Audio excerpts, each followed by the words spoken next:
गणगण गणात बोतेच्या जयघोषात आज संतनगरी शेगाव दुमदुमून गेली. सरत्या वर्षाला निरोप देत आणि 2026 या नवीन वर्षाचे स्वागत करण्यासाठी विदर्भाची पंढरी मानल्या जाणाऱ्या शेगावमध्ये भाविकांचा अलोट पूर लोटला आहे. महाराजांच्या समाधी दर्शनासाठी भाविकांना 5 ते 6 तास रांगेत उभे राहावे लागत आहे. भाविकांची वाढती गर्दी लक्षात घेता संस्थान प्रशासनाने 31 डिसेंबरच्या रात्रीपासूनच मंदिर दर्शनासाठी खुले ठेवले होते. दुपारी 2 वाजेपर्यंत 1 लाखापेक्षा जास्त भाविकांनी दर्शन घेतल्याची प्राथमिक माहिती आहे. वाढती गर्दी पाहता शेगाव संस्थान आणि पोलीस प्रशासनाकडून चोख बंदोबस्त आणि पिण्याच्या पाण्याची व्यवस्था करण्यात आली आहे. नवीन वर्ष सुखाचे, समृद्धीचे आणि भरभराटीचे जावो या प्रार्थनेसाठी केवळ महाराष्ट्रच नव्हे तर शेजारील राज्यांमधूनही भाविक मोठ्या संख्येने दाखल होत आहेत.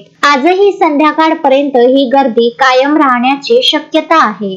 महेंद्र मिश्रा, विदर्भ न्यूज, शेगाव.